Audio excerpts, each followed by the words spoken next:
ദൈവനാമത്തിന് മഹത്വമുണ്ടാകട്ടെ. എല്ലാവർക്കും ക്രിസ്തു യേശുവിൻ്റെ നിസ്തുല്യമായ നാമത്തിലുള്ള സ്നേഹ വന്ദനങ്ങൾ അറിയിക്കുന്നു. നമ്മുടെ പ്രോഗ്രാം അനുസരിച്ച് നാല് മണിവരെ അല്ലേ, 4 മണിവരെ 3:30 വരെയാണ് നമ്മുടെ ഈ ബൈബിൾ സ്റ്റഡി. ഏതാണ്ട് ഇനി 45 മിനിറ്റാണ് നമ്മുടെ മുൻപിൽ അവശേഷിച്ചിട്ടുള്ളത്. ഏത് വിഷയം, കർത്താവിൻ്റെ പുനരാഗമനം എന്നുള്ള വിഷയം കർത്താവിൻ്റെ ദാസൻ തന്നെയാണ് പൂർണ്ണമായിട്ടും എടുക്കുന്നത്.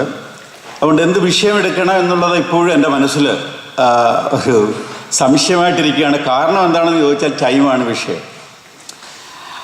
എങ്കിലും ആരാധന എന്നുള്ളൊരു വിഷയം നിങ്ങളുടെ ശ്രദ്ധയിലേക്ക് കൊണ്ടുവരാം എന്ന് കർത്താവിൽ ആഗ്രഹിക്കുന്നു. സമയമനുസരിച്ച് അത് പൂർത്തീകരിക്കുന്നതായിരിക്കും. ഇല്ലെങ്കിൽ അടുത്ത കോൺഫറൻസിൽ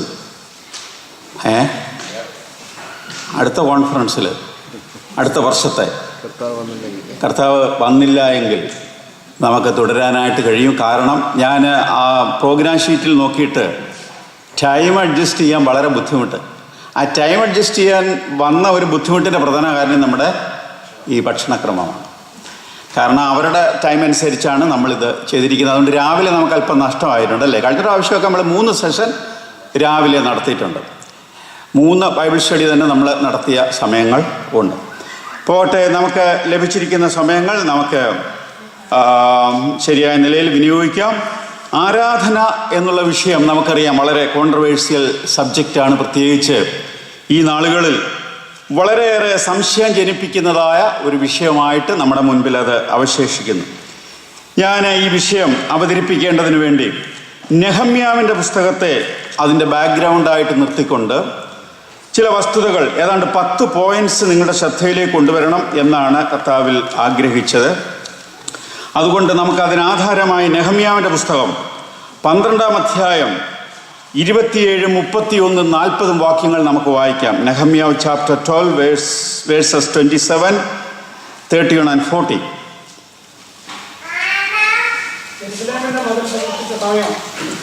അവർ സ്തോത്രങ്ങളോടും സംഗീതത്തോടും കൂടെ കൈത്താളങ്ങളും വീണകളും ഇന്ധനങ്ങളും കൊണ്ട് സന്തോഷപൂർവ്വം പ്രതിഷ്ഠ ആചരിപ്പാൻ ലേവ്യരെ അവരുടെ സർവ്വവാസസ്ഥലങ്ങളിൽ നിന്നും യെരൂശലേമിലേക്ക് അന്വേഷിച്ചു വരുത്തി.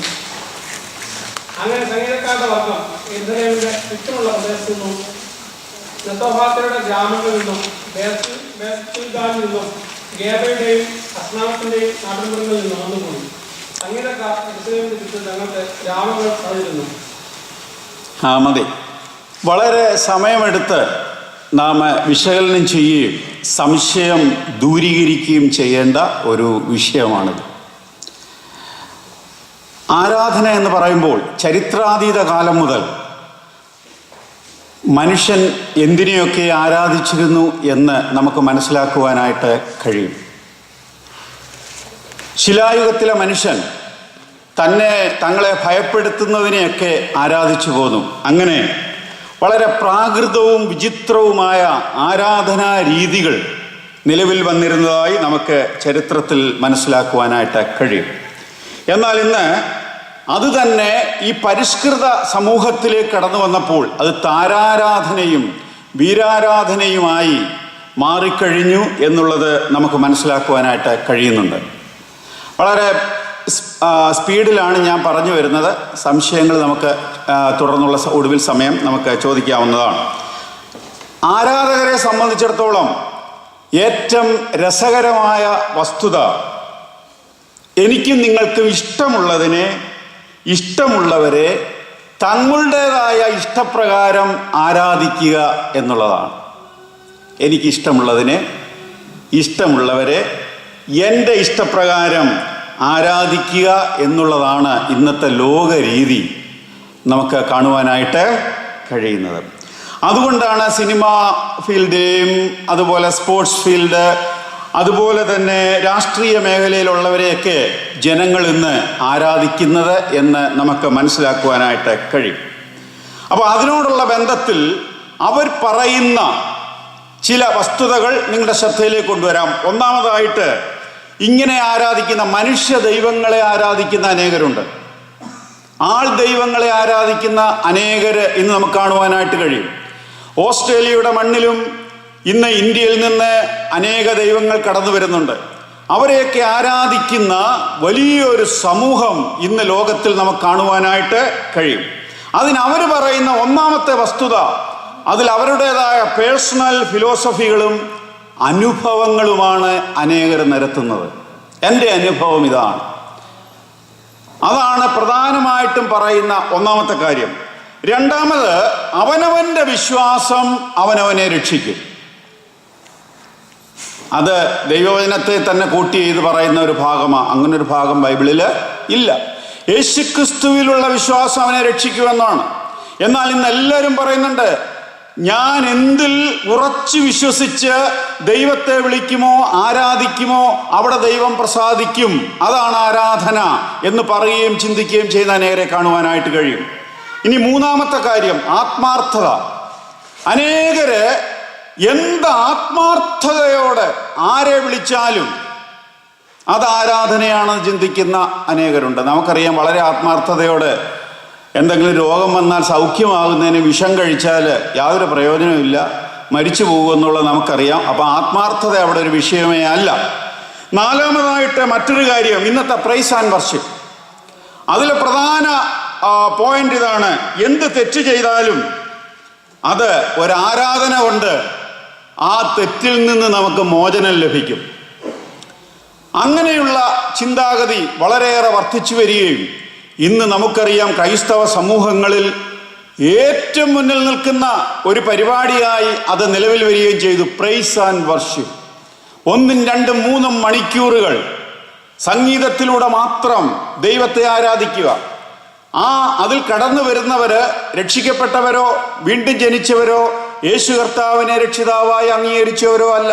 പിന്നെ അവിടെ ലഭിക്കുന്ന കേവല ഇമോഷണൽ ആയിട്ടുള്ള ഒരു റിലാക്സേഷൻ അവിടെ സംഭവിക്കുന്നു. ആ നിലയിൽ മുമ്പോട്ട് പോകുന്നവരുമുണ്ട്. എന്നാൽ ദൈവവചനം ഇതിനുള്ള ബന്ധത്തിൽ എന്ത് പറയുന്നു? നമുക്ക് നോക്കാം. ഓൾഡ് ടെസ്റ്റ്മെന്റ്, പഴയ നിയമത്തിൽ നമുക്കൊരു ഭാഗം വായിക്കാം.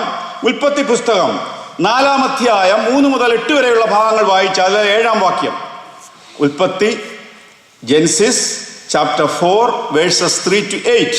അതിൽ നമുക്ക് സമയമില്ലാത്തതുകൊണ്ട് വായിക്കുന്നത് 7-ാമത്തെ വാക്യം മാത്രം ഒന്ന് വായിക്കാം.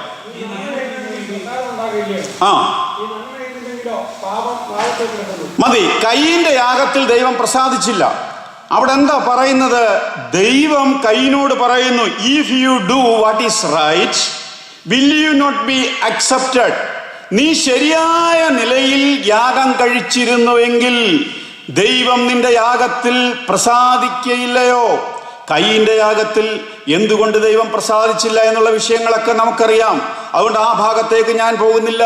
ചുരുക്കത്തിൽ ഒരേ ഒരു കാര്യം, കയീൻ കഴിച്ച യാഗം ദൈവത്തിന്റെ കൽപ്പനപ്രകാരമോ അല്ലെങ്കിൽ ദൈവത്തിന് ആലോചനയ്ക്ക് വിധേയപ്പെട്ട ഒരു നിലയിലോ ആയിരുന്നില്ല എന്ന് നമുക്ക് മനസ്സിലാക്കുവാനായിട്ട് കഴിയും.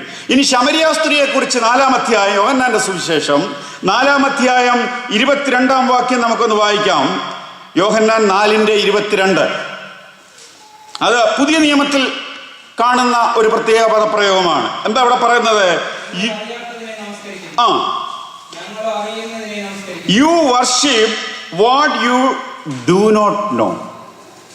നിങ്ങൾ അറിയാത്തതിനെ ആരാധിക്കുന്നു. അപ്പോൾ അറിയാത്തതിനെ ആരാധിക്കുന്നവരുണ്ട്, ദൈവത്തിന്റെ ആലോചന പ്രകാരമോ കൽപ്പനപ്രകാരമോ ആരാധിക്കുന്നവരുണ്ട്. എന്നാൽ ആ ആരാധനകളൊന്നും തന്നെ ദൈവത്തിന് സ്വീകാര്യമല്ല എന്നുള്ളത് ദൈവവചനത്തിൽ കൂടെ തന്നെ നമുക്ക് മനസ്സിലാക്കുവാനായിട്ട് കഴിയും. ഇനി പൗലോസ് അപ്പോസ്തലൻ എന്താണ് പറയുന്നത്? കൊലോസ്യർക്ക് എഴുതിയ ലേഖനം 2-ാം അധ്യായം 18 മുതൽ 23 വരെയുള്ള വാക്യങ്ങളിൽ അത് നാം വായിക്കുന്നു. കൊലോസ്യർക്ക് എഴുതിയ ലേഖനം 2-ാം അധ്യായം 18 മുതൽ 23 വരെയുള്ള വാക്യങ്ങളിൽ, അതെല്ലാ ഭാഗവും വായിക്കണ്ട, അതിലെ 18-ാമത്തെ വാക്യം ഒന്ന് വായിരെ. 18. ദൂതന്മാരെ ആരാധിക്കുന്നതിലും രസിച്ച് ദർശനങ്ങളിൽ പ്രവേശിക്കുകയും തന്റെ ജഡമനസ്സിനാൽ വെറുതെ അഹങ്കരിക്കുകയും തലയിലായവനെ മുഴുവൻ പിടിക്കാതിരിക്കുകയും ചെയ്തവൻ ആര് നിങ്ങളെ ബിരുദ തെറ്റിക്കരുത്. മതി. ഇന്നത്തെ ആരാധന അതാണ്. സ്വന്തമായ ദർശനങ്ങളിൽ പ്രവേശിക്കുക, അവരവർക്ക് അതിനനുസരിച്ച് ആരാധിക്കുക, തലയായ യേശു കർത്താവിനെ മുറുകെ പിടിക്കാതിരിക്കുക, ഓരോരുത്തരുടെയും സ്വന്തം ദർശനങ്ങളെയും അതിൽ ആശ്രയിച്ചുകൊണ്ട് ആരാധനയിൽ ആരാധിക്കുന്ന വലിയൊരു കൂട്ടത്തെ നമുക്ക് മറ്റ് ഇന്നത്തെ പെന്റക്കോസ്റ്റൽ വിഭാഗങ്ങളിൽ കാണുവാനായിട്ട് കഴിയും. എപ്പിസ്കോപ്പൽ ചർച്ചസ് എന്ന് പറയുമ്പോൾ അവരെക്കുറിച്ച് പറയുവാനായിട്ട് കഴിയുന്ന എപ്പിസ്കോപ്പൽ പ്ലസ് പാരമ്പര്യങ്ങൾ, അനേക പാരമ്പര്യങ്ങൾ അവർക്കുണ്ട്. അവർക്ക് അനേക പുണ്യവാളന്മാരുണ്ട്, ആചാരങ്ങളും അനുഷ്ഠാനങ്ങളും കർമ്മങ്ങളും കൂദാശകളൊക്കെ അതിനകത്തുണ്ട്. എന്നാൽ ഈ പെന്റക്കോസ്റ്റൽ ഗ്രൂപ്പിലേക്ക് പോകുമ്പോൾ അവിടെ കാണുന്ന എന്താണ്? ആരാധന പ്ലസ് അവരുടെ എക്സ്പീരിയൻസസ്. അതിനകത്ത് ദർശനങ്ങളും പ്രവചനങ്ങളും ഭാഷകളും ഇതെല്ലാം അതിനകത്ത് ഉൾപ്പെടുത്തിയിരിക്കുന്നതായി നമുക്ക് കാണുവാനായിട്ട് കഴിയും. എന്നാൽ കൊലോസ്യ ലേഖനത്തിൽ വളരെ വ്യക്തമായി അപ്പോസ്തലനായ പൗലോസ് പറയുന്നത് എന്താണ്? യേശു കർത്താവിനെയാണ് മുറുകെ പിടിക്കേണ്ടത്. യേശു കർത്താവിന് അപ്പുറത്ത് നിന്നുകൊണ്ട് ദൈവത്തിന്റെ സകല സമ്പൂർണതയും ആരിൽ വസിക്കുന്നു? ദേഹരൂപമായി യേശുക്രിസ്തുവിൽ വസിക്കുന്നു. അതുകൊണ്ട് യേശുക്രിസ്തുവിനെ മാത്രം ആരാധിച്ചാൽ മതി. അല്ലാതെ മറ്റ് ആചാരങ്ങളോ അനുഷ്ഠാനങ്ങളോ ആണ്ടുകളോ മാസങ്ങളോ കാലങ്ങളോ ഒന്നും ആചരിക്കേണ്ട എന്ന് ആ കൊലോസ്യ ലേഖനത്തിൽ നിന്ന് വളരെ വ്യക്തമായി നമുക്ക് മനസ്സിലാക്കുവാനായിട്ട് കഴിയും. ഇനി മാനുഷ്യ കൽപ്പനകൾ സുവിശേഷങ്ങളിലേക്ക് വന്നാൽ മത്തായി എഴുതിയ സുവിശേഷം 15-ാം അധ്യായം 4-ാം വാക്യം, മർക്കോസ് എഴുതിയ സുവിശേഷം 7-ാം അധ്യായം 7-ാം വാക്യം. അതിലെ ഒടുവിൽ പറഞ്ഞതെന്ന് വായിച്ചേ, മർക്കോസ് 7:7.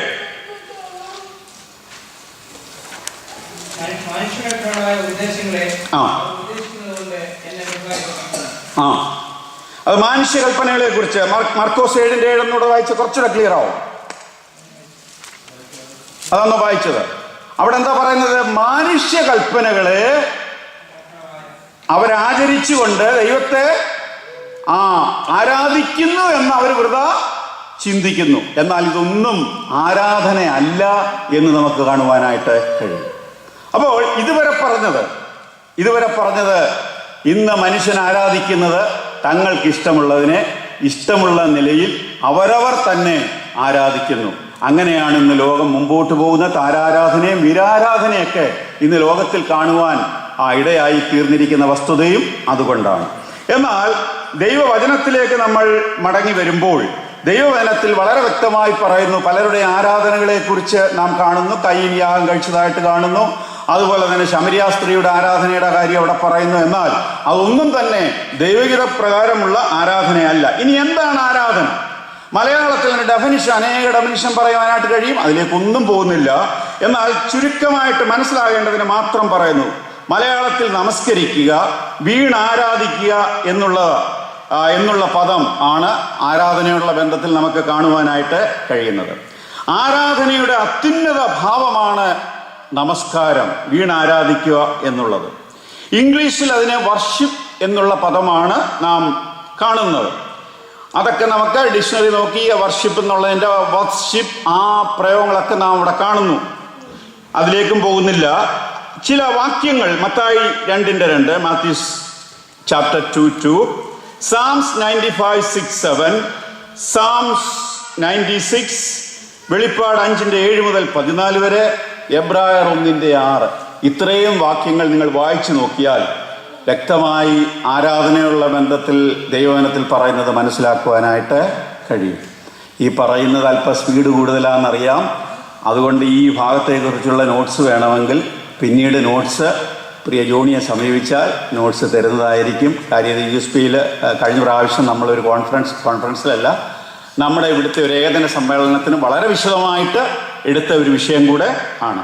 അപ്പോൾ ചുരുക്കത്തിൽ അതിങ്ങനെ പറഞ്ഞ് അവസാനിപ്പിക്കുക ഒരു ഡെഫിനിഷൻ: ദൈവത്തിൻ്റെ വിശുദ്ധിയോടുള്ള ബഹുമാനത്തിൽ നിന്നും അവൻ്റെ നീതിപൂർവമായ ന്യായവിധിയോടുള്ള ഭയത്തിൽ നിന്നും ജീവനെ പാതാളത്തിൽ നിന്ന് വിടുവിച്ച ഉപകാര സ്മരണ നിമിത്തമുള്ള നന്ദിയിൽ നിന്നും ഉത്ഭൂതമാകുന്ന ഒന്നാണ് നമസ്കരിക്കൽ എന്ന് പറയുന്നത്.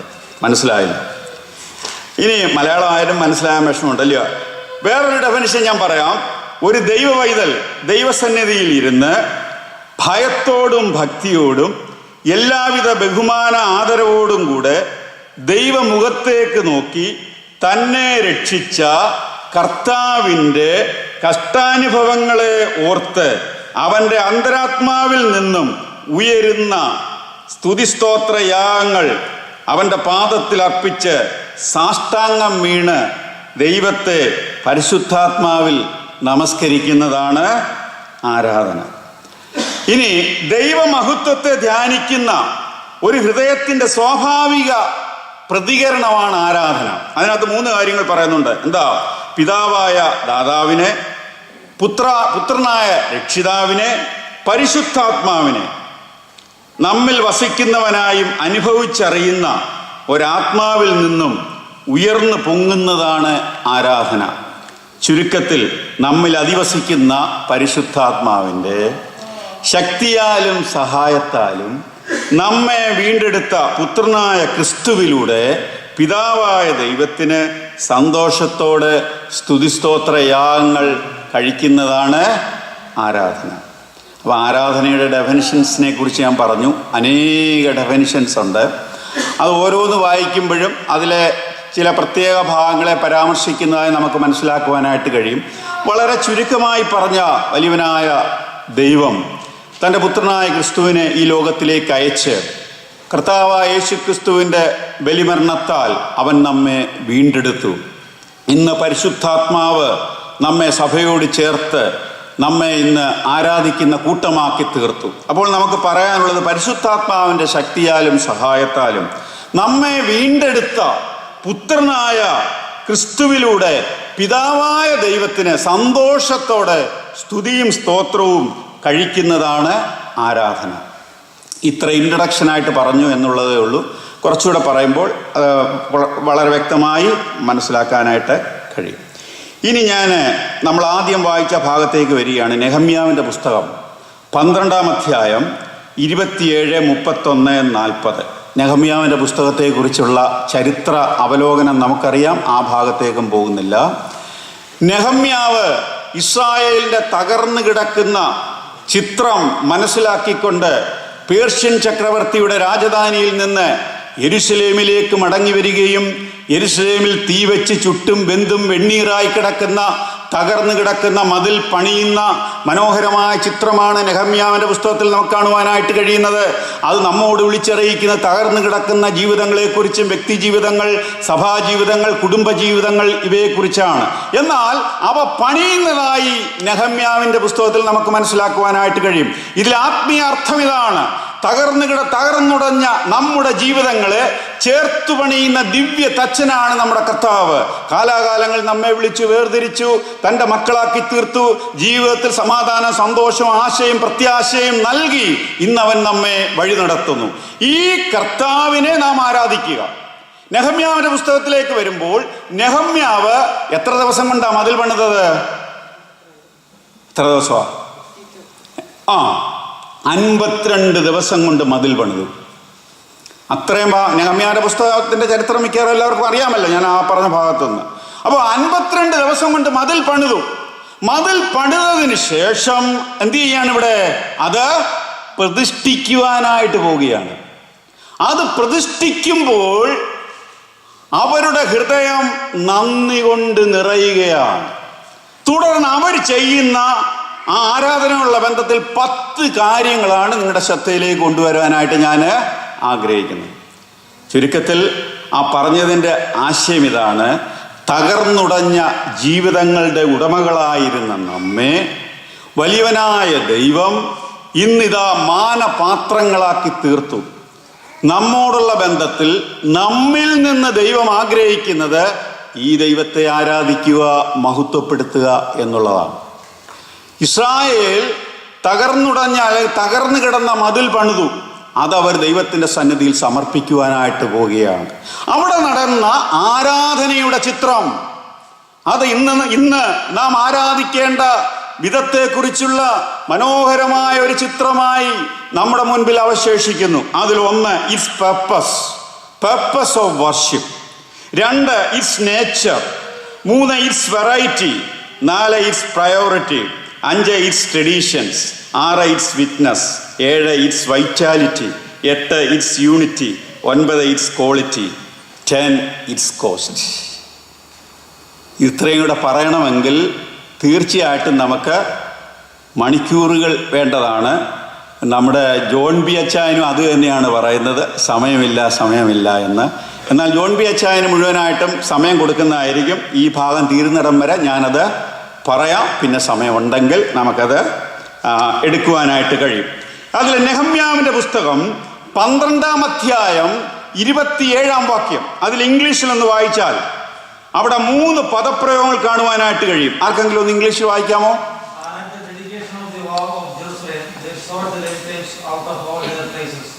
Bring them to Jerusalem, to keep the dedication with the gladness, both with thanksgiving and with singing, with the cymbals and the psalteries and with harps.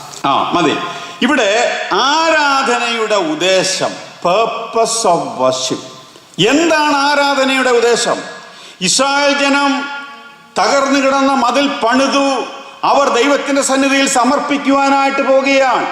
അവിടെ പറഞ്ഞ 3 പദപ്രയോഗങ്ങൾ, ഒന്ന് അവരെന്താ ചെയ്യാൻ പോകുന്നത്? Celebration, adoration. 2 thanks giving, 3 dedication. ഇത് 3മാണ് ആരാധനയുടെ പ്രധാനമായ ഉദ്ദേശം, പർപ്പസ് എന്ന് പറയുന്നത്. 1 celebration, 2 thanks giving, 3 dedication. 1 celebration, അതിലൂടെ അഡോറേഷൻ. അതിൽ നിന്ന് എന്താണ് നമ്മൾ ആഗ്രഹിക്കുന്നത്? നമ്മൾ ആഗ്രഹിക്കുന്നത് നമ്മുടെ ദൈവം ആരാണ്, നമ്മുടെ ദൈവം ആരാണ്, അത് പൂർണ്ണമായും മനസ്സിലാക്കിക്കൊണ്ട് നമ്മുടെ ദൈവത്തിന് മഹത്വം അർപ്പിക്കുക. ആരാധനയുടെ പ്രധാനപ്പെട്ട ഉദ്ദേശം അതാണ്. നമ്മുടെ ദൈവം ആരാണ്, നാം ആരാധിക്കുന്ന, നാം ആഴ്ചവട്ടത്തിന് 1-ാം ദിനം കൂടി വന്ന് ദൈവത്തെ ആ നിലയിൽ സഭയായി മഹത്വപ്പെടുത്തുവാൻ കൂടി വരുമ്പോൾ നാം നമ്മുടെ ദൈവത്തിൻ്റെ മഹത്വത്തെ പൂർണ്ണമായി മനസ്സിലാക്കുക.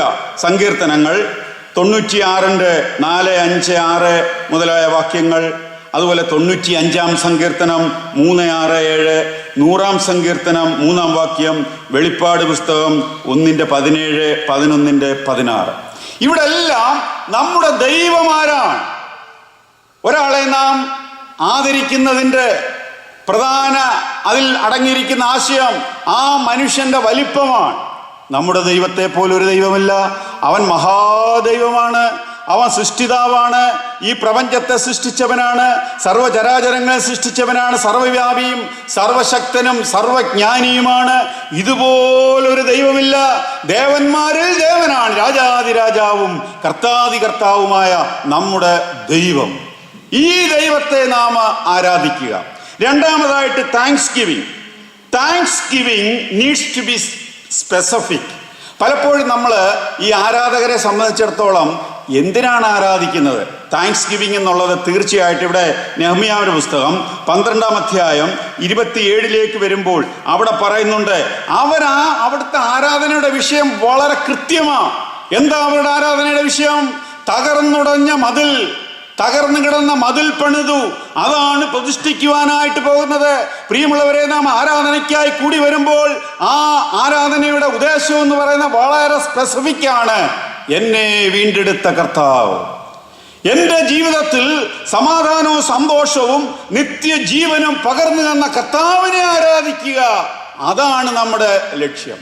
ഇന്ന് ആരാധന എന്ന് പറയുന്നത് ആ നിലയിലല്ല. പലപ്പോഴും ആരാധനയ്ക്കായി കൂടി വരുന്നവർ എന്താ അവിടെ ഉദ്ദേശിക്കുന്നതെന്നറിയാമോ? അവരുടേതായ കാര്യങ്ങൾ നടക്കണം, അവരുടേതായ ലക്ഷ്യങ്ങൾ നേടിയെടുക്കണം, സാമ്പത്തികമായ ഉന്നമനം ഉണ്ടാകണം, അല്ലെ രോഗസൗഖ്യം ലഭിക്കണം. ഇതൊക്കെയാണ് അവരുടെ അടിയിലുള്ള വിഷയം. എന്നാൽ ഇവിടെ പറയുന്നു താങ്ക്സ് ഗിവിങ് എന്ന് പറയുന്നത് തീർച്ചയായിട്ടും അത് സ്പെസിഫിക് ആയിരിക്കും. ആരാധനയുള്ള ബന്ധത്തിൽ ഇസ്രായേൽ ജനം അവർ മതിൽ പ്രതിഷ്ഠിക്കുവാനായിട്ടാണ് വന്നത്. അത് പൂർണ്ണമായും മനസ്സിലാക്കിക്കൊണ്ടാണ് അവരവിടെ ആരാധിക്കുന്നത് എന്ന് കാണുവാനായിട്ട് കഴിയും. മൂന്നാമതായിട്ട് dedication. To dedicate means to put over the work of human hands to God's ownership. ദൈവം മതിൽ പണിയുവാൻ തക്കവണ്ണം അവരുടെ കരങ്ങളെ ശക്തീകരിച്ചു. അത് ദൈവത്തിനായിട്ട് തന്നെ സമർപ്പിക്കുന്ന കാഴ്ച നമുക്ക് കാണുവാനായിട്ട് കഴിയും. നമ്മെ വീണ്ടെടുത്ത കർത്താവിൻ്റെ സന്നിധിയിൽ നാം കടന്നു വരുമ്പോൾ നമ്മെ തന്നെ ദൈവകരങ്ങളിൽ സമർപ്പിച്ച് ആരാധിക്കുക എന്നുള്ളതാണ് നമ്മെക്കുറിച്ച് ദൈവം ആഗ്രഹിക്കുന്നത്. അപ്പോൾ ഈ 3 നിലകളിൽ നമുക്കതിൻ്റെ ഉദ്ദേശത്തെക്കുറിച്ച് വളരെ ചുരുക്കമായിട്ട് മനസ്സിലാക്കുവാനായിട്ട് കഴിയും. യെരുശലേമിൻ്റെ തകർന്നു കിടന്ന മതിൽ അവർ പ്രതിഷ്ഠിക്കുവാനായിട്ട് വന്നപ്പോൾ അവർ പ്രധാനമായും 3 കാര്യങ്ങളാണ് ചെയ്തത്. ഒന്ന് സെലിബ്രേറ്റ് ചെയ്തു. അതുപോലെ താങ്ക്സ് ഗിവിങ്. 3 ഡെഡിക്കേഷൻ. ആരാധനയുടെ ഉദ്ദേശം എന്ന് പറയുന്നത് പ്രധാനമായി ഇത് 3 തന്നെയാണ്. നമ്മുടെ തകർന്ന ജീവിതം, നിത്യമായ നരകത്തിലേക്ക്, നാശത്തിലേക്ക് ഒഴുകിക്കൊണ്ടിരുന്ന ജീവിതങ്ങളെ ദൈവം രൂപാന്തരപ്പെടുത്തി അവൻ നമ്മെ വീണ്ടെടുത്തു. ഈ വീണ്ടെടുത്ത ദൈവം ആരാണെന്ന് പൂർണ്ണമായി മനസ്സിലാക്കിക്കൊണ്ട് അവനെ ആരാധിക്കുക. 2 താങ്ക്സ് ഗിവിങ്. നമ്മുടെ താങ്ക്സ് ഗിവിങ് എന്തെങ്കിലും പറഞ്ഞ് എന്തെങ്കിലും ചെയ്യുക എന്നുള്ളതല്ല. പ്രത്യുത നമ്മുടെ ആരാധനയുടെ പ്രധാന വിഷയം എന്ന് പറയുന്നത് ഏത് സമയത്ത് എപ്പോഴും നമുക്ക് ഓർക്കുവാനായിട്ടുള്ളത്, കർത്താവേ നീ എന്നെ വീണ്ടെടുത്തു, നിത്യമായ മരണത്തിൽ നിന്ന്, നിത്യമായ നരകത്തിൽ നിന്ന് വിടുവിച്ചു, നിത്യജീവൻ നൽകി, ഈ ലോകത്തിൽ ജീവിക്കുവാൻ, പാപത്തിന്മേൽ വിജയം വരിച്ച് ജീവിക്കുവാൻ വേണ്ട എല്ലാ കൃപകളും നൽകി ഓരോ ദിവസവും നടത്തുന്നു എന്നുള്ള ഈ ചിന്തകളാണ് നമ്മെ ഭരിക്കേണ്ടത്. മാത്രമല്ല നമ്മെ തന്നെ പൂർണ്ണമായി ദൈവകരങ്ങൾ സമർപ്പിച്ചുകൊണ്ട് ആരാധിക്കുക. അത് വിശദീകരിക്കുവാൻ നേരമില്ല. റോമലേഖനം 12-ാം അധ്യായം 1-ഉം 2-ഉം വാക്യങ്ങൾ വായിച്ചാൽ അതവിടെ വളരെ വ്യക്തമായി മനസ്സിലാക്കുവാനായിട്ട് കഴിയും. 1-ഉം 2-ഉം വാക്യം. റോമൻസ് 1-ഉം 2-ഉം എന്താ വാക്യം ഒന്ന് വായിച്ചെങ്കിൽ?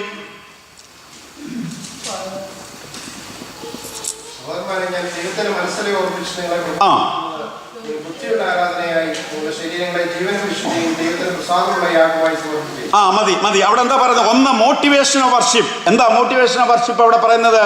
Mercies of God. ദൈവത്തിന്റെ കരുണ, ദയ, മനസ്സലിവ്. പിന്നെ എന്താ മാനർ ഓഫ് വർഷിപ്പ്? അവിടുത്തെ മാനർ ഓഫ് വർഷിപ്പ് എന്താണ്?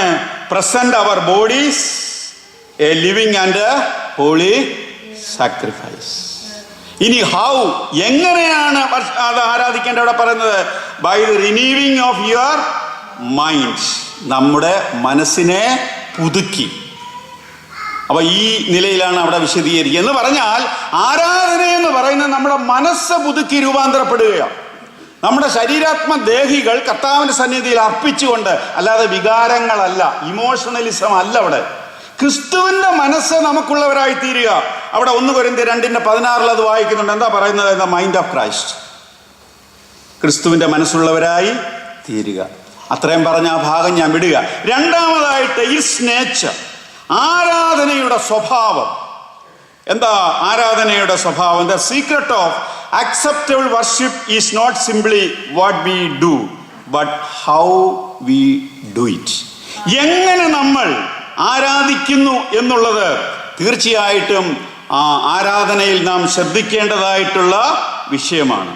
ഇവിടെ ഇസ്രായേലിന്റെ ചരിത്രം നാം പരിശോധിച്ചാൽ ആ 12-27 വാക്യത്തിൽ തന്നെ വളരെ വ്യക്തമായി പറയുന്നു അവരെങ്ങനെയാണ് അത് പ്രതിഷ്ഠിക്കാനായിട്ട് കൂടി വന്നത്. എങ്ങനെയാ കൂടി വന്നത്? സന്തോഷത്തോടെ കൂടി വന്നു എന്നുള്ളതാണ്. വളരെ സന്തോഷത്തോടെ കൂടി വന്നു എന്ന് നമുക്ക് അവിടെ കാണുവാനായിട്ട് കഴിയും. ആ വാക്യം നിങ്ങൾ ശ്രദ്ധിച്ചെങ്കിൽ മനസ്സിലാക്കാനായിട്ട് കഴിയും. Celebrate the dedication with gladness, both with thanksgiving and singing. ആരാധിക്കുവാൻ കൂടി വരുന്നത് വളരെ സന്തോഷത്തോടെ കൂടി വരണം. Christianity is the happiest religion in the world. ലോകത്തിലെ ഏറ്റവും നിത്യമായ സന്തോഷം തരുന്ന ഏക മതമാണ്, അല്ലെങ്കിൽ ഏക മാർഗമാണ്, മതമല്ല മാർഗമാണ് ഏത്? ക്രിസ്ത്യാനിറ്റി എന്നുള്ളത്. പക്ഷെ നമ്മൾ എത്രത്തോളം സന്തോഷത്തോടെ ആരാധിക്കുവാനായിട്ട് കടന്നു വരുന്നുണ്ട്? നെഹമ്യാ 8:12 ഒന്ന് നോക്ക്. നെഹമ്യാ 8:12, 8:17. തങ്ങളോട് പറഞ്ഞ ബോധ്യമായതുകൊണ്ട് ജനമെല്ലാം പോയി തിന്നുകയും കുടിക്കുകയും പകർച്ച കൊടുക്കുകയും അത്യന്തം സന്തോഷിക്കുകയും ചെയ്തു. 8:17. പ്രവാസത്തിൽ നിന്ന് മടങ്ങി വന്നവരുടെ സർവ്വസഭയും കൂടാരങ്ങൾ ഉണ്ടാക്കി കൂടാരങ്ങൾ സമർത്തു. മുൻപുമായ യോശുവയുടെ കാലം മുതൽ അന്നുവരെ ഇസ്രായേൽ മക്കൾ അങ്ങനെ ചെയ്യാതിരുന്നതുകൊണ്ട് അന്ന് ഏറ്റവും വലിയ സന്തോഷമുണ്ടായി. അവിടെ യഹോവയുടെ ഉത്സവങ്ങളെ കുറിച്ച് പറയുന്നു. ഏതാണ്ട് പെസഹ പെരുന്നാൾ മുതൽ കൂടാര പെരുന്നാൾ വരെയുള്ള 7 ഉത്സവങ്ങളെ കുറിച്ചാണ് ഇവിടെ പറയുന്നത്. എസ്രയുടെ പുസ്തകം 6-ാം അധ്യായം 16-ാം വാക്യം എന്ന് വായിക്കുക. എസ്ര 6:16.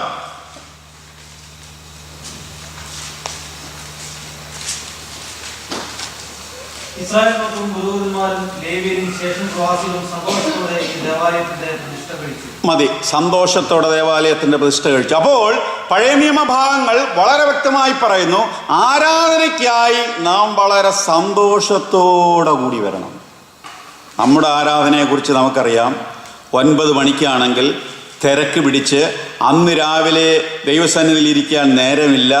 അന്ന് ചെയ്യേണ്ട പണികളെല്ലാം ചെയ്ത് ഓടിച്ചാടി അവിടെ വന്നിരുന്നാണ് മറ്റു കാര്യങ്ങളൊക്കെ. എത്രമാത്രം സന്തോഷത്തോടെ നാം ആരാധിക്കുവാനായിട്ട് കടന്നു വരുന്നു എന്നുള്ളത് പ്രായോഗികമായ നിലയിൽ നാം ചിന്തിക്കേണ്ടതാണ്. അതിൽ നെഹമ്യാവിൻ്റെ കാലത്ത് നടന്ന ബൈബിൾ കോൺഫറൻസിനെ കുറിച്ച് 8-ാം അധ്യായത്തിൽ പറയുന്നുണ്ട്. അതിൽ 8-ാം അധ്യായം 10-ാം വാക്യത്തിലെ അവസാന ഭാഗം ഇതാണ്. എന്താ? യഹോവയെങ്കിലെ സന്തോഷം നമ്മുടെ ബലമാവുന്നു.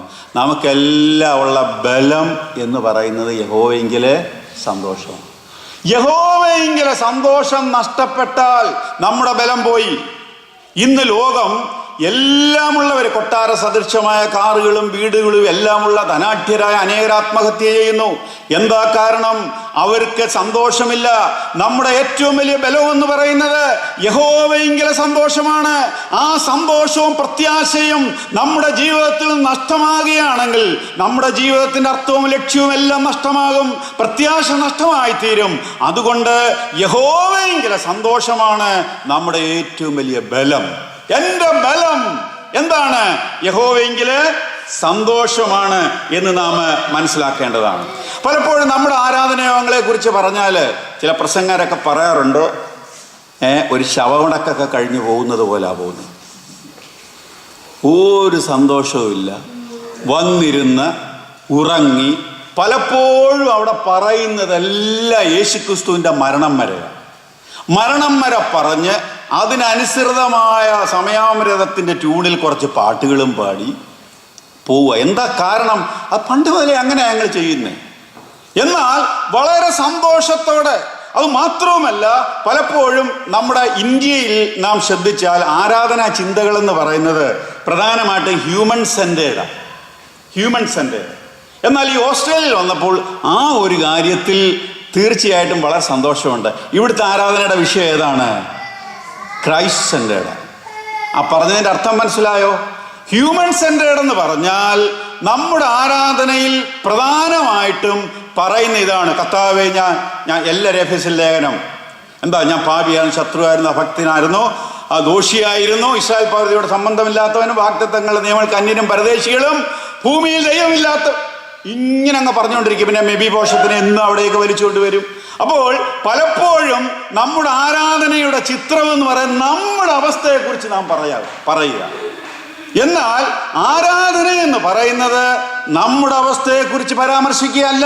പ്രധാനമായും അവിടെ യേശു കർത്താവിൻ്റെ മഹത്വത്തെ വർണ്ണിക്കുകയാണ് എന്നുള്ളത് മനസ്സിലാക്കണം. സമുദായത്തിൽ എന്താ ചെയ്യുന്നത്? ഞാൻ യാക്കോബക്കാരനായിരുന്നു. സമുദായത്തിൽ എന്താ ചെയ്യുന്നത്? പാപിയായ എന്നോട് കരുണ എന്നും അത് തന്നെ പറയുന്നത്. അത് തന്നെ നമ്മൾ ഇവിടെ പറയുന്നത്. ഞാൻ പാപിയായിരുന്നു, ശത്രുവായിരുന്നു, അഭക്തനായിരുന്നു, എന്നോട് കരുണ കാണിക്കണമേ. ഇപ്പോഴും ഞാൻ പാപിയാണെന്നൊന്നും കയറി പറയാറില്ലെന്ന് മാത്രം. അതുകൊണ്ട് ആരാധിക്കുവാനായിട്ട് നാം കൂടി വരുമ്പോൾ, 1, സന്തോഷത്തോടെ ആരാധിക്കണം. 2, പ്രധാനമായി നാം ശ്രദ്ധിക്കേണ്ട ഒരു ഭാഗമാണത്, നമ്മുടെ കർത്താവിൻ്റെ മഹത്വത്തെ വർണ്ണിക്കുക എന്നുള്ളത്. നമ്മുടെ മഹത്വത്തെ വർണ്ണിക്കുക എന്നല്ല, നമ്മുടെ പഴയ അവസ്ഥയെക്കുറിച്ച് അങ്ങ് വിശാലമായി വർണ്ണിക്കുക എന്നുള്ളതല്ല, പ്രത്യുത നമ്മുടെ കർത്താവിൻ്റെ മഹത്വവും വലിപ്പവും നാം വർണ്ണിക്കുക എന്നുള്ളതാണ്. സങ്കീർത്തനങ്ങൾ നാം പരിശോധിച്ചാൽ സങ്കീർത്തനങ്ങളിലെല്ലാം തന്നെയും പറയുന്ന കാര്യം എന്താ? പിന്നെ സന്തോഷത്തെ കുറിച്ചാണ് മുഴുവൻ. സങ്കീർത്തനം 42:4 ഉത്സവം ആചരിക്കുന്ന പുരുഷാരത്തിൻ്റെ സന്തോഷം. സങ്കീർത്തനം 43:4 ദൈവമെൻ്റെ പരമാനന്ദം. സങ്കീർത്തനം 30:11-12 വിലാപം മാറി സന്തോഷം ഉടുപ്പിച്ചിരിക്കുന്നു. സങ്കീർത്തനം 26:6 അത്ഭുത പ്രവൃത്തികളെ വർണ്ണിക്കുക. സങ്കീർത്തനം 20:6 സ്തോത്രസ്വരം കേൾപ്പിക്കുക. 16-ാം സങ്കീർത്തനം അവിടെ എന്താ പറയുന്നത്? 16-ാം സങ്കീർത്തനത്തിൽ എന്താ നാം വായിക്കുന്നത്? കർത്താവിൻ്റെ സന്നിധിയിൽ അവൻ്റെ വലത്തുഭാഗത്തെന്നും പ്രമോദങ്ങളും സന്തോഷത്തിൻ്റെ പരിപൂർണതയും ഉണ്ട് എന്നാണ് പറയുന്നത്. അപ്പോൾ വരുന്ന നാളുകളിൽ രണ്ടാമതായിട്ട് ഈ ആരാധനയുടെ സ്വഭാവം എന്ന് പറയുന്നത് സന്തോഷമാണ്. വളരെ സന്തോഷത്തോടെ ആവേശത്തോട് ഉത്സാഹത്തോട് ദൈവത്തെ മഹത്വപ്പെടുത്തുക എന്നുള്ള പൂർണ്ണമായ ചിന്തയോടുകൂടി ദൈവത്തിൻ്റെ സന്നിധിയിലേക്ക് വരിക എന്നുള്ളതാണ്.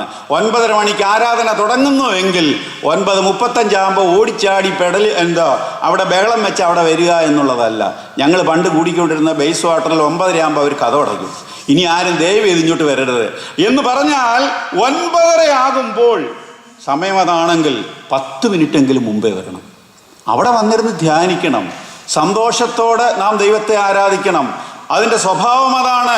പലപ്പോഴും നാം ചെയ്യുന്ന അവിടെ വന്നിരുന്നാണ് ഏത് സങ്കീർത്തനം ഇങ്ങനെ വായിക്കുകയാണ്, പലരും മറിക്കുകയാണ്. അതുപോലെ പാട്ടെടുക്കുന്ന ഏതാണ്? നമ്മൾ വളരെ ഒരുങ്ങി സന്തോഷത്തോടെ ആവേശത്തോടെ നമ്മുടെ കർത്താവിനെ ആരാധിക്കുവാനായിട്ട് വരണം.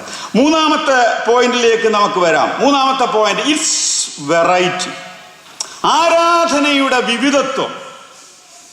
നാം എല്ലാം ഓരോ രക്ഷിക്കപ്പെട്ട ദൈവ പൈതലിനെ സംബന്ധിച്ചിടത്തോളം അവർക്കെല്ലാം ദൈവം എന്ത് ചെയ്തിട്ടുണ്ട്? കൃപാവരങ്ങൾ നൽകി കൊടുത്തിട്ടുണ്ട്. വിശുദ്ധന്മാര് ആരാധനയ്ക്കായി വിളിക്കപ്പെട്ടവരാണ്.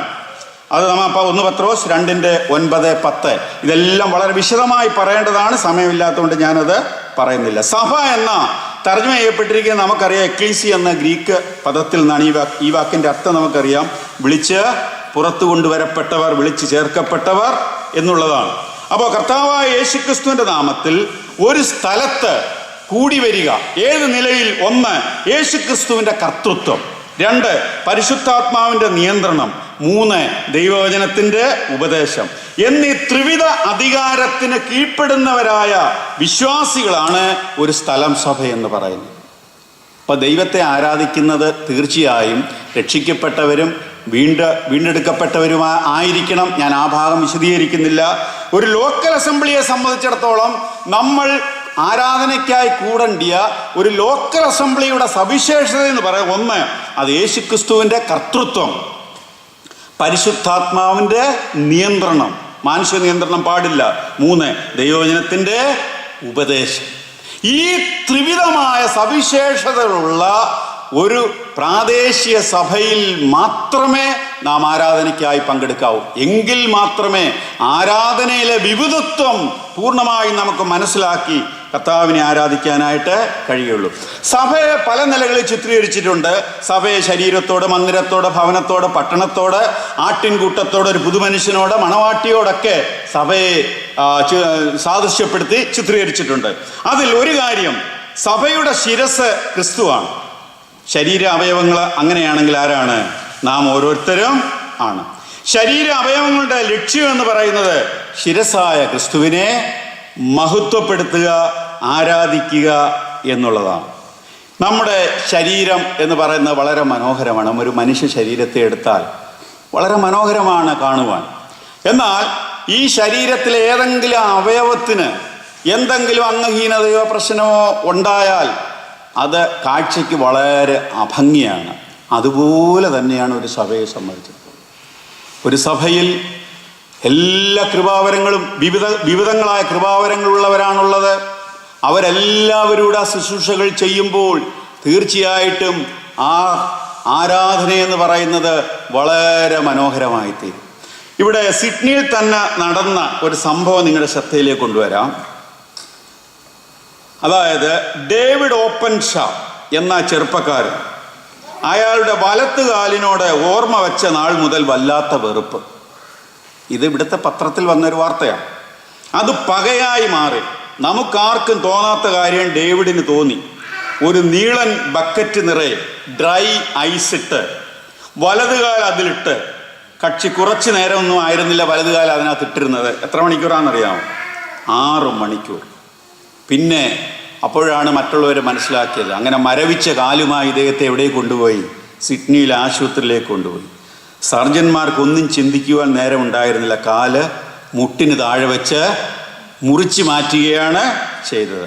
ഇതൊരു തരം മനോരോഗമാണെന്ന് പറയാം. Body integrity identity disorder. അവയവങ്ങൾ ഏതെങ്കിലും നഷ്ടപ്പെടുത്താനുള്ള അമിതമായ ത്വര. ബാക്കിയുള്ള കാലിനോട് യുവാവിന് ഇന്ന് വരെ പക തോന്നിയിട്ടില്ലെന്നാണ് അവരൊടുവിൽ വിശദീകരിച്ചിരിക്കുന്നത്. ഞാൻ പറഞ്ഞ മനസ്സിലായോ? എങ്ങനെയെങ്കിലും അവൻ്റെ കാലിനോട് തന്നെ, ഇത് തന്നെയാണ് സഭകളിൽ സംഭവിക്കുന്നത്. ആരാധനയിലെ വിവിധത്വം, എല്ലാവർക്കും ആരാധനയിൽ പൂർണ്ണമായ സ്വാതന്ത്ര്യത്തോടുകൂടെ പങ്കെടുക്കുവാനുള്ള എല്ലാ സ്വാതന്ത്ര്യവും അവകാശവുമുണ്ട്. അതിൽ ഒരാളെ മാറ്റി നിർത്തുക എന്ന് പറഞ്ഞാൽ അതിൻ്റെ അർത്ഥം ഇതാണ്: ആരാധനയിലെ വിവിധത്വം നഷ്ടപ്പെടുകയും അതിൽ ഭംഗിയില്ലാതായി തീരുകയും ചെയ്യുക.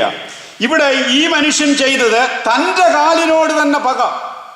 അപ്പോൾ ആരാധനാ യോഗത്തിൽ ഇന്ന് സന്തോഷമില്ലാതിരിക്കുന്നതിൻ്റെ കാരണം, ശരിയായ നിലയിൽ ആരാധനയിൽ നമുക്ക് പങ്കെടുക്കുവാൻ കഴിയാതിരിക്കുന്നതിൻ്റെ കാരണം, നമ്മുടെ ശരീരത്തിലെ ഏതെങ്കിലും അവയവങ്ങളോട് നമുക്ക് അത്ര വലിയ സന്തോഷമില്ല.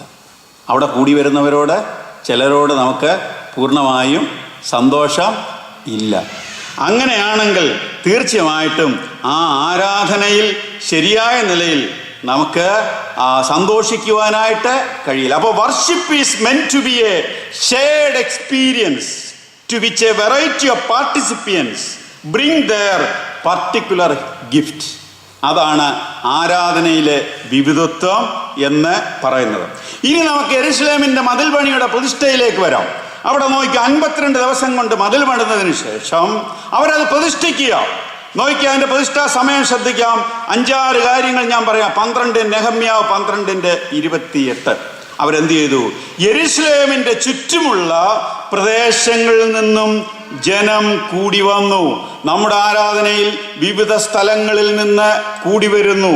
2, സ്തോത്രം, സംഗീതം, കൈത്താളങ്ങൾ, സന്തോഷപൂർവം അവര് വിവിധ ഇൻസ്ട്രുമെന്റ്സ് കയ്യിലെടുത്തു. 3, കാഹളനാദത്തോടുകൂടെ പുരോഹിതന്മാർ. നെഹമ്യാവ് 12:35. നെഹമ്യാവ് 12:35 എന്താ നാം വായിക്കുന്നത്? കാഹളനാദത്തോടുകൂടെ പുരോഹിതന്മാർ. പിന്നെ 12:36 ദൈവപുരുഷനായ ദാവീദിന്റെ വാദ്യങ്ങളോടുകൂടെ അവന്റെ സഹോദരന്മാർ. നെഹമ്യാവ് 12:43 മഹായാഗങ്ങളെ അർപ്പിച്ചു. നോക്കി ആരാധനയിലെ വിവിധത്വം ഒന്ന് നോക്ക്. ഒരാളല്ല ശുശ്രൂഷകൾ ചെയ്ത്. അവിടെ ആരൊക്കെയാ ചെയ്തത്?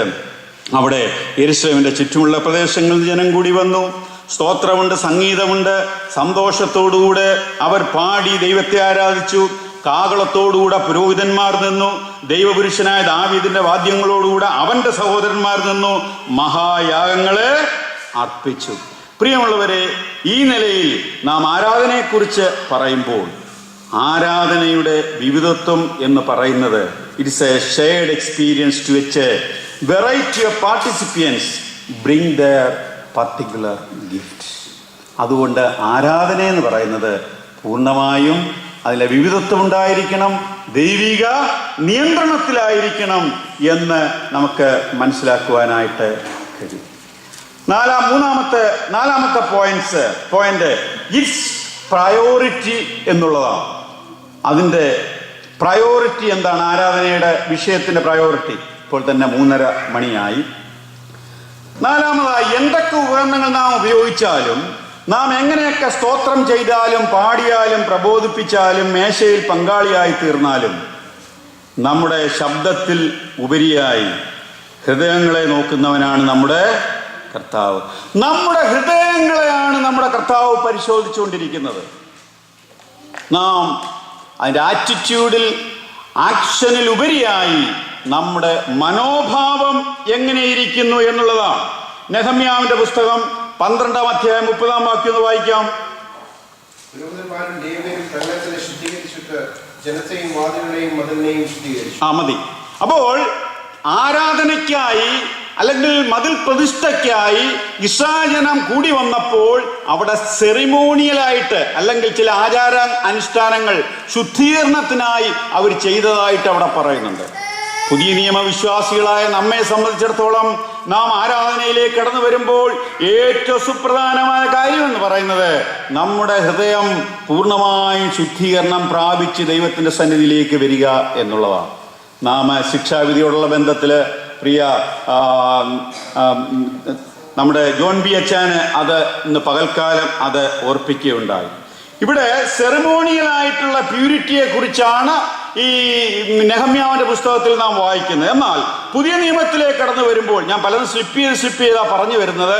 അതുകൊണ്ട് ആർക്കെങ്കിലും സംശയം ഉണ്ടെങ്കിൽ പിന്നീട് ആ വിഷയത്തിൽ ചോദിക്കാം.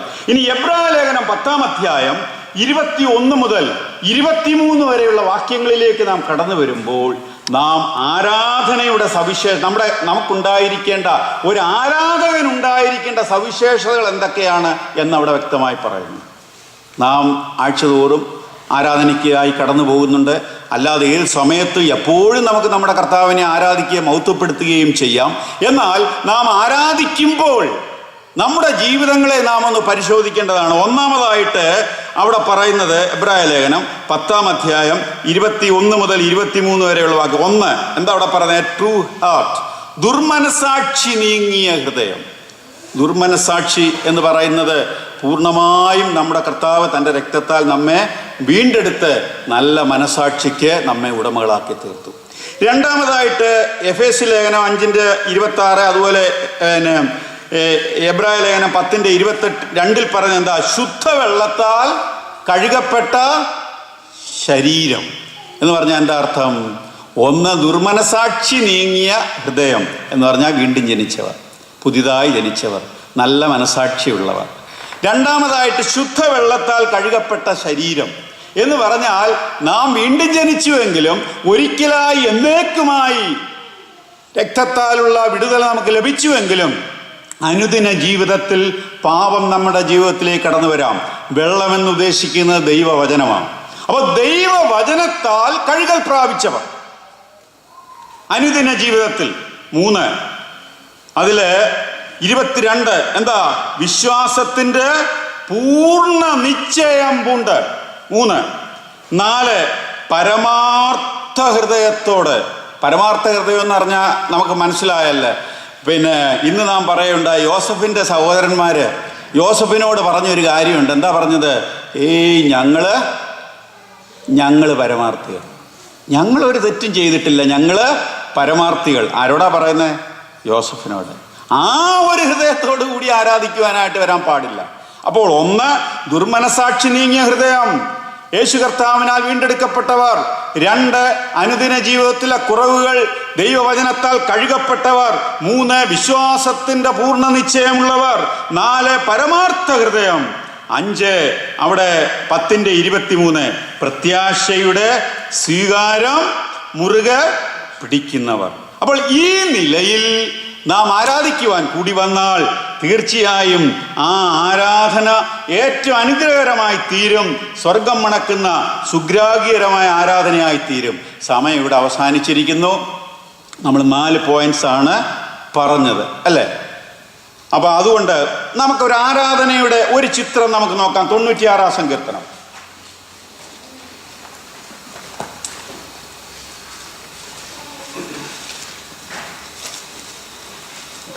96-ാം സങ്കീർത്തനത്തിലേക്ക് വരുമ്പോൾ ഇതുവരെ പറഞ്ഞതിൻ്റെ ഒരു ആപ്ലിക്കേഷൻ, ഇതുവരെ നമ്മൾ തിയറിയാണ് പറഞ്ഞ്, അതിൻ്റെ ഒരു ആപ്ലിക്കേഷൻ ഈ ഭാഗത്ത് 96-ാം സങ്കീർത്തനം നാം വായിക്കുന്നു. നോക്കി അവിടെ എന്താ പറയുന്നത്? 1 മുതൽ 3 വരെയുള്ള വാക്യങ്ങൾ ആരാധനയുടെ മനോഹരമായ ഒരു സങ്കീർത്തനമാണിത്. ആരാധനയിൽ എന്തെങ്കിലും ട്രഡീഷൻ ഉണ്ടോ, പാരമ്പര്യമുണ്ടോ? ഉണ്ട്. പാരമ്പര്യങ്ങൾ എന്തെങ്കിലും പാലിക്കണോ? ഉണ്ട്. അത് നമ്മൾ താഴോട്ട് വരുമ്പോൾ ഈ ട്രഡീഷൻ എന്ന് പറഞ്ഞൊരു ചാപ്റ്റർ ഉണ്ട്, പ്രധാനമായിട്ട് സങ്കീർത്തനങ്ങളുള്ള ബന്ധത്തിലാണ്. ഇവിടെ പറയുന്നത് 1 മുതൽ 3 വരെ യഹോവയ്ക്കൊരു പുതിയ പാട്ട് പാടുവിൻ, സകല ഭൂവാസികളുമായുള്ളവരെ യഹോവയ്ക്ക് പാടുവിൻ, യഹോവയ്ക്ക് പാടി അവൻ്റെ നാമത്തെ വാഴ്ത്തുവിൻ, നാൾതോറും അവൻ്റെ രക്ഷയെ പ്രസിദ്ധമാക്കുവിൻ. അപ്പോൾ അവിടെ 1 വളരെ എളുപ്പം പറയാവുന്ന, sing the news is good. 1ാമത് ആരാധനയുടെ ഒരു പ്രധാന ഭാഗം സിങ്. എന്താ നാം പാടേണ്ടത്? നാൾതോറും അവൻ്റെ രക്ഷയെ പ്രസിദ്ധമാക്കുക. 1 പാടുക, ദൈവ സങ്കീർത്തനങ്ങളാലും സ്തുതികളാലും ആത്മീയ ഗീതങ്ങളാലും. അപ്പോൾ 1 പാടുക. എന്താ നാം പാടേണ്ടത്? പുതിയ പാട്ട്. എന്താ പാട്ടിൻ്റെ ആ പാട്ടിൽ അടങ്ങിയിരിക്കേണ്ട ആശയം എന്താണ്? ദൈവം എന്നെ രക്ഷിച്ചു, ദൈവം എന്നെ വീണ്ടെടുത്തു. അതാണ് അതിലെ പ്രധാനമായ രക്ഷയെ പ്രസിദ്ധമാക്കുക. രണ്ടാമതായിട്ട് അതില് 4 മുതൽ 6 വരെയുള്ള വാക്യങ്ങളിൽ എന്താ? യഹോവ വലിയവനും ഏറ്റവും സ്തുത്യനുമാകുന്നു, അവൻ സകല ദേവന്മാരെക്കാളും ഭയപ്പെടുവാൻ യോഗ്യൻ. രണ്ടാമത് എന്താ പറയാ? Praise our God is great.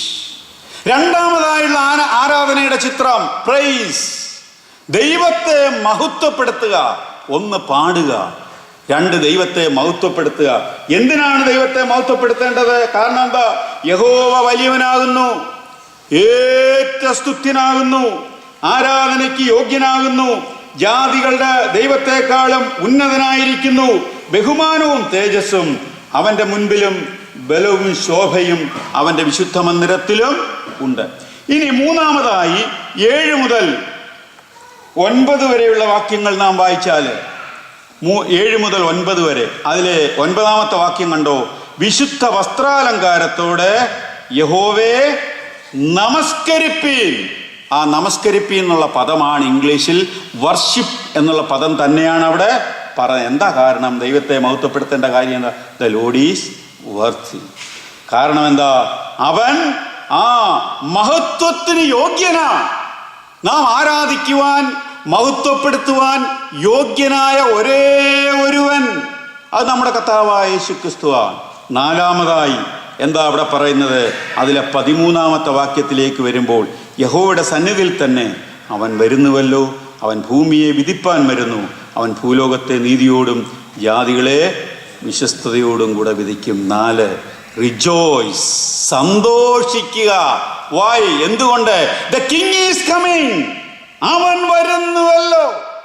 അപ്പൊ ആരാധനയുടെ മനോഹരമായ ചിത്രങ്ങൾ സങ്കീർത്തനങ്ങളിൽ ഉടനീളം നമുക്ക് കാണുവാനായിട്ട് കഴിയും. ഇവിടെ പറഞ്ഞ 4 കാര്യങ്ങൾ നമ്മൾ ഇവിടെ പറയുണ്ടായി.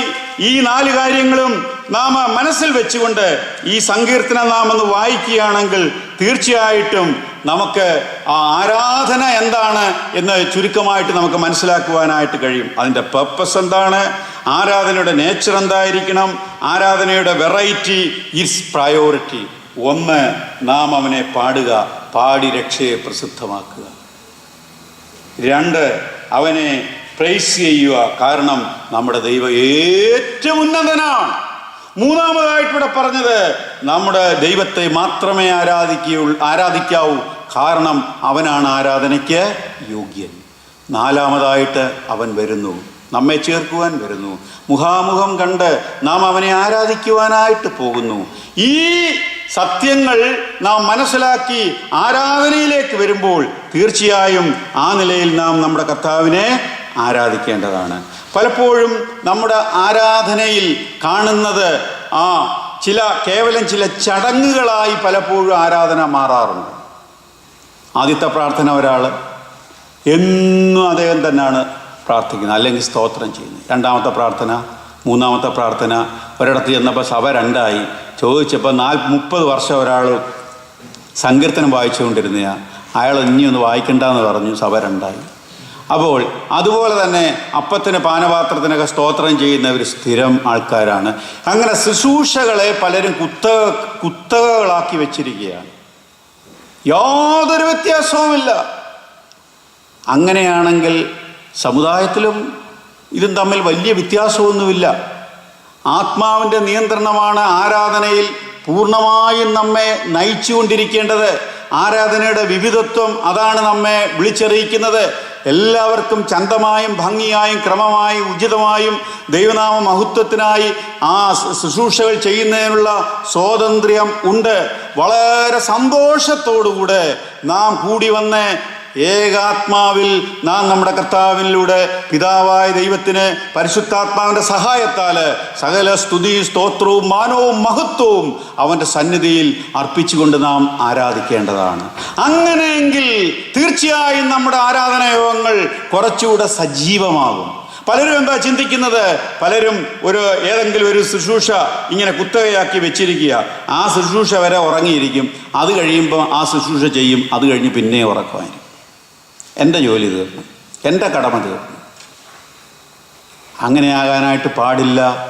എല്ലാവരും ദൈവം എന്താണ് എന്നെ അന്ന് ഏൽപ്പിച്ചിരിക്കുന്നത്, ഞാൻ എന്താണെന്ന് അറിയിക്കേണ്ടത്, പറയേണ്ടത്, ദൈവത്തിൻ്റെ സന്നിധിയിൽ ഉണർത്തിക്കേണ്ടത് എന്നുള്ളത് പൂർണ്ണമായും ധ്യാനിച്ചുകൊണ്ട് നാം വരികയാണെങ്കിൽ തീർച്ചയായും നമുക്ക് ദൈവത്തെ മഹത്വപ്പെടുത്തുവാനായിട്ട് കഴിയും. സാധാരണ നാം ഇവിടെ ഇരിക്കുന്ന പാരമ്പര്യ വിശ്വാസികളെ സംബന്ധിച്ചിടത്തോളം ചെറുപ്പം മുതൽ കേട്ടുപഴകിയ പല കാര്യങ്ങളുമുണ്ട്. അത് പറയാനോ അല്ലെങ്കിൽ സ്തോത്രം ചെയ്യുന്നതിന് അത്ര ബുദ്ധിമുട്ടുള്ള വിഷയമൊന്നുമല്ല. അതങ്ങ് ചെയ്യുക, അതങ്ങ് പറയുക. പലപ്പോഴും നമ്മൾ സ്തോത്രം ചെയ്യുന്നതിനും വളരെ ഒരുങ്ങി മുമ്പോട്ട് വരണം. നമ്മൾ സ്തോത്രം ചെയ്യുന്നത്, ഞാൻ തന്നെ പറയുകയാണ്, 2-3 ആഴ്ചയിലൊന്നും കണ്ടിന്യൂസ് സ്തോത്രം ചെയ്താൽ നമ്മൾ പറയുന്നതൊക്കെ എന്താ പോവൻ ഏകദേശം ഒരുപോലൊക്കെ ഇരിക്കും. അതുകൊണ്ട് കണ്ടിന്യൂസ് സ്തോത്രം ചെയ്യാതെ മറ്റുള്ളവർക്ക് കൂടെ അവസരം കൊടുത്താൽ ഉടനെ പിടിക്കപ്പെടത്തില്ല. എന്ന് പറഞ്ഞാൽ നമ്മൾ ആരാധനയിൽ സ്തോത്രം ചെയ്യുന്നത് വരെ ഒരുങ്ങി വേണം വരുവാൻ. അതിലൊരു ചിന്ത, മറ്റുള്ളവരെ, അവിടെ ഇരിക്കുന്നവരെ ആരാധനയ്ക്കായി എന്ത് ചെയ്യണം? അവരെ പ്രചോദിപ്പിക്കേണ്ടതാണ്.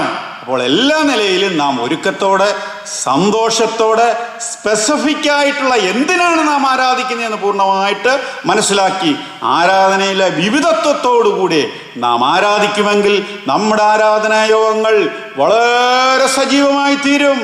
വളരെ സന്തോഷിക്കുവാനായിട്ട് കഴിയും.